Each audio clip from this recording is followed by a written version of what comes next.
Hello, welcome to This Side of the Ceiling. I'm Kelsey. And I'm Jill, and we're two good friends trying to live this life on this side of the ceiling as abundantly as Christ has called us to. We are by no means experts, but we love to study His Word and share everything that He has revealed and taught us. So come along with us as we open up the scriptures and dive into His wonderful Word. Welcome to This Side of the Ceiling, and you find us in the middle of a study of David. We learn a lot about David in 1st and 2nd Samuel, and so far, everything's been going swimmingly for David. Things are going great for David. He's just minding his own business and being a shepherd, writing songs out in the hills, and then he gets Samuel anoints him. He gets called by his dad to come up, and the priest anoints him and says, "You're going to be king someday."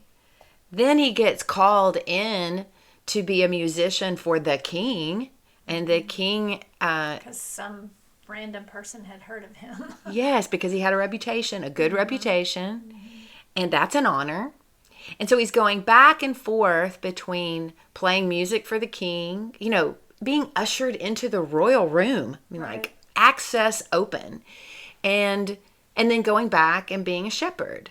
He's still young because the next thing that we find out is that there's a battle going on between the Philistines and Israelites, and apparently David is too young to be a soldier, but he goes to take supplies to his brothers, and while he's there, he steps in and kills the giant. So we have a young boy that does something that everyone else was shaking in the boots, because he was not scared of Goliath. He didn't want to them to talk bad about God. Yeah, he said, "We walking in His power." That's right. God's power. So today we take a turn, and we're going to actually be here a while.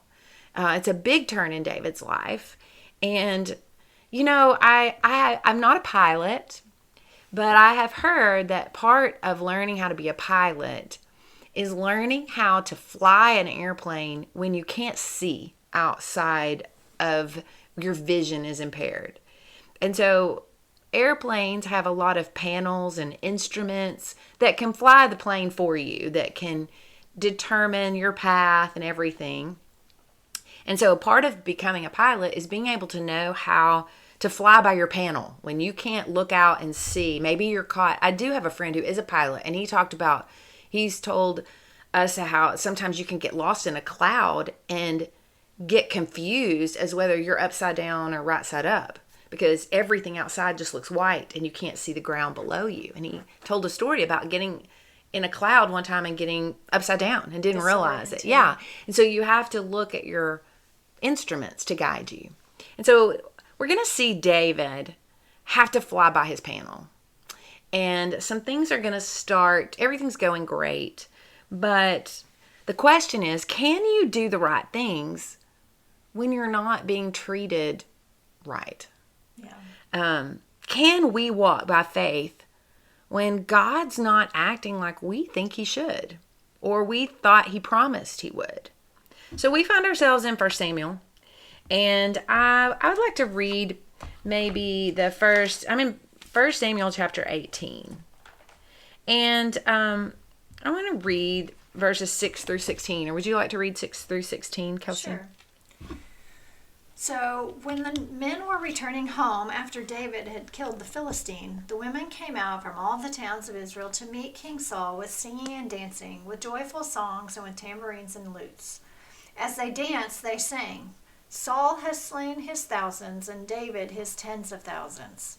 Saul was very angry. This refrain galled him. "They have credited David with tens of thousands," he thought, "but me with only thousands. What more can he get but the kingdom?" And from that time on, Saul kept a jealous eye on David. The next day, an evil spirit from God came forcefully upon Saul. He was prophesying in his house, while David was playing the harp as he usually did. Saul had a spear in his hand, and he hurled it, saying to himself, "I'll pin David to the wall." But David eluded him twice. Saul was afraid of David because the Lord was with David, but had left Saul. So he sent David away from him and gave him command over 1,000 men, and David led the troops in their campaigns. In everything he did, he had great success because the Lord was with him. When Saul saw how successful he was afraid of him. But all Israel and Judah loved David because he led them in their campaigns. Okay. So here we see that David is having success. He's been put over almost like special ops. He's in the court with the king, and even the women are singing songs about him. I mean, what man would not want women singing songs all about how great they are and how strong they are? And yet, verse 9 is kind of haunting. Saul gets jealous. Right. And we know that jealousy can start just maybe with a thought or a slight, but it can grow. And in verse 9, you know, my Bible said, Saul eyed David from that day on. Mm-hmm. And we're going to see that's really true. It is just, it's going to become Saul's mission to destroy David. Mm-hmm. And so how's David going to act? And you know, David's first clue is when he is playing his instrument for the king, and Saul gets so jealous that he throws a spear at him. And thankfully, he misses him. Twice. We have to realize that we're going to say this a lot today, but there's a bigger picture. Mm-hmm. You know, last week, God made a hard target like Goliath easy. Mm-hmm. A young boy won the battle over the giant with a small stone. God can make a hard target easy, and God can make an easy target hard. I mean, how hard should it be to throw a spear at a musician sitting right across from you? And yet, of course, God allows it. Yeah, he's with David, and David escapes. So that doesn't work. That's his first attempt that Saul tries to. And, you know, it says that this harmful spirit came on Saul. And I don't understand a lot about harmful spirits, but I do think that that is one point, is that Ephesians 6 says our battle is not against flesh and blood. It's against spirits and the enemy, Satan, and the spirits in this world that we don't really understand. And so there is evil spirit that's after David, and it's using Saul, and it's possessed Saul. And so that's David's first understanding that something has changed. And then he gets demoted. Then Saul puts him over, makes him a mere general of some people, commander instead of the special role he had. And yet he's successful. He goes out, and that doesn't work. Everything Saul does to try to get to David doesn't work. You know, I quit reading, but if we kept reading, we would see that Saul gives his daughter to David. Now, he had promised whoever killed Goliath, the king's daughter, he'll become the king's son-in-law, but he had not made good on that promise until, if you look in verse 20, it says, now Saul's daughter Michal loved David, and they told Saul, and this pleased him. For Saul thought, let me give her to him, that she may be a snare for him, and that the hand of the Philistines may be against him. So Saul's even going to deceive David into thinking that that this is an honor, that I'm going to let you be my son-in-law. But really what Saul's going to do is David says, I don't deserve to be the king's son-in-law. I'm just a shepherd. That's part of Saul's plan too. He says, okay, well then I have a little job for you. Why don't you just go deliver me 100 Philistine foreskins? Why he thought of that? Sounds awful to me.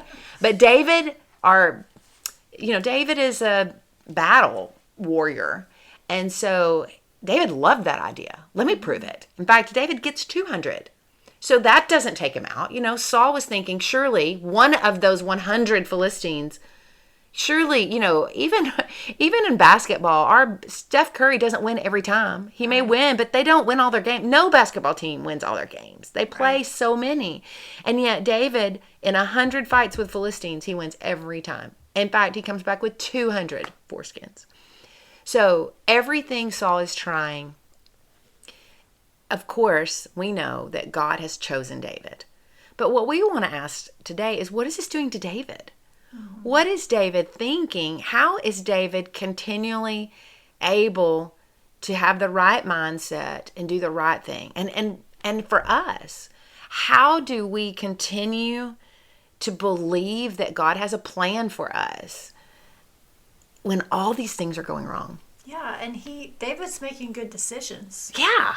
And Saul's trying to destroy him in the meantime. And so I'm sure David felt downhearted, but we always, at this point, we can turn to the Psalms. That's right, his journal. And read some of David's That's right. journal. And we, of course, don't know exactly when these Psalms were written, but today we're going to turn to Psalm 69 that was written by David.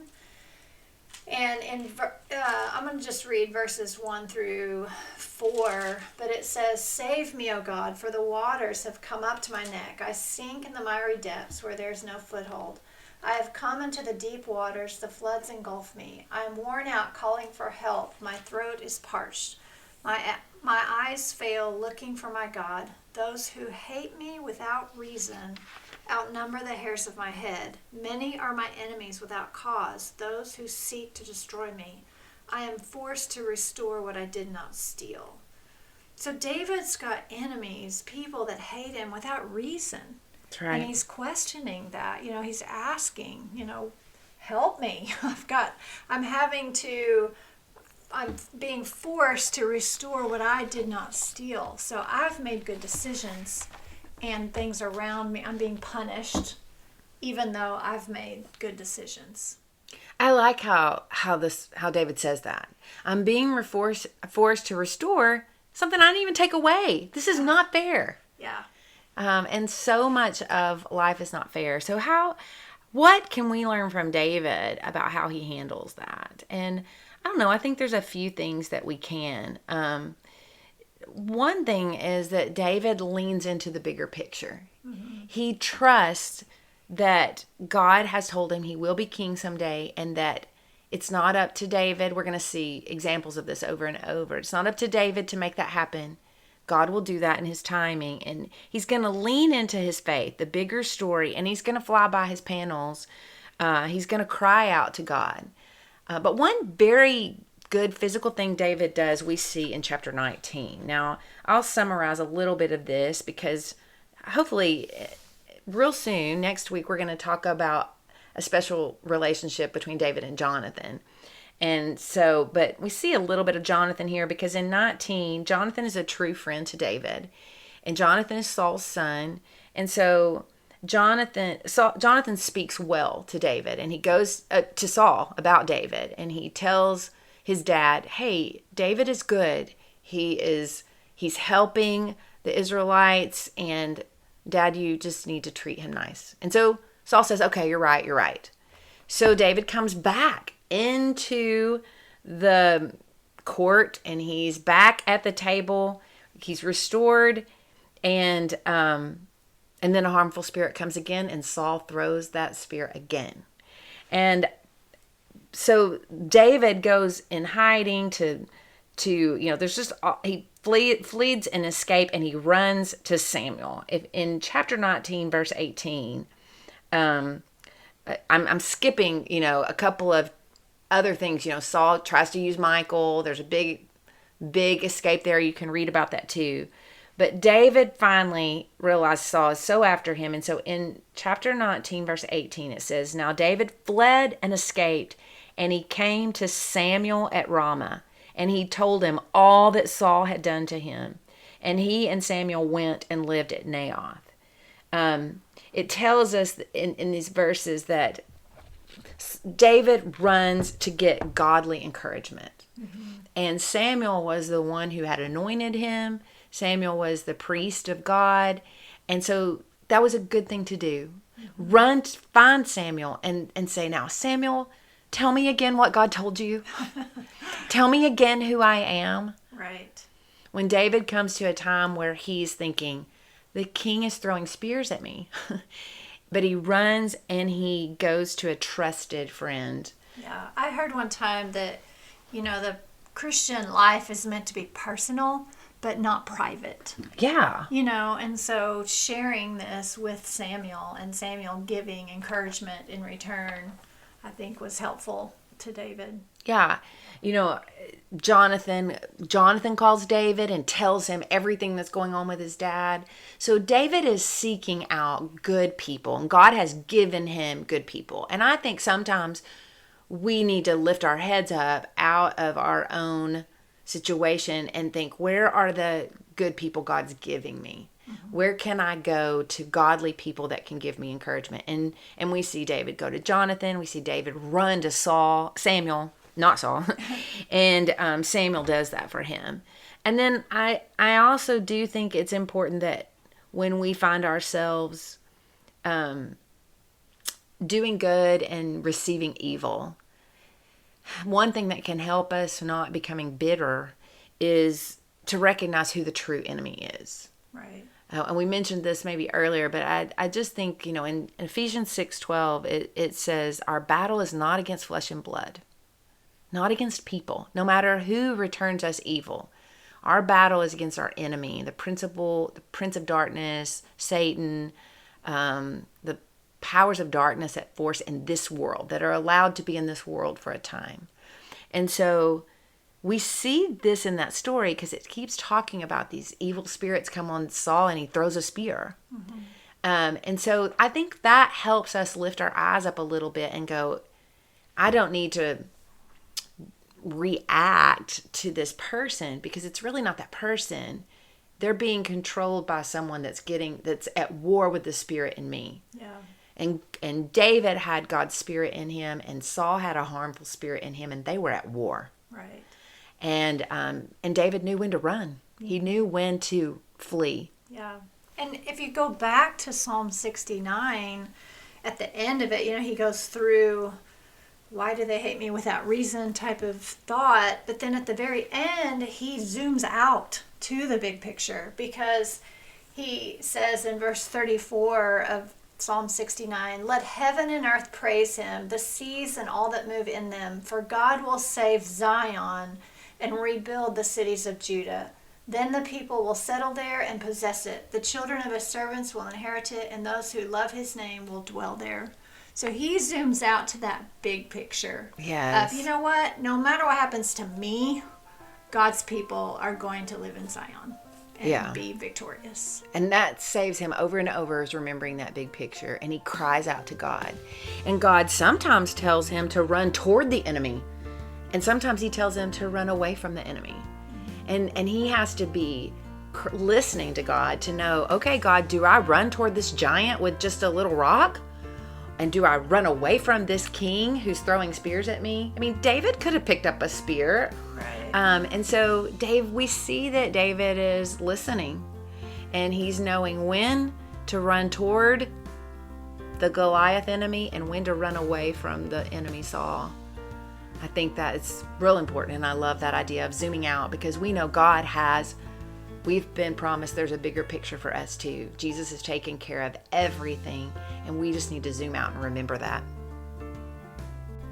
Thanks for listening and journeying with us on this side of the ceiling. See you next time.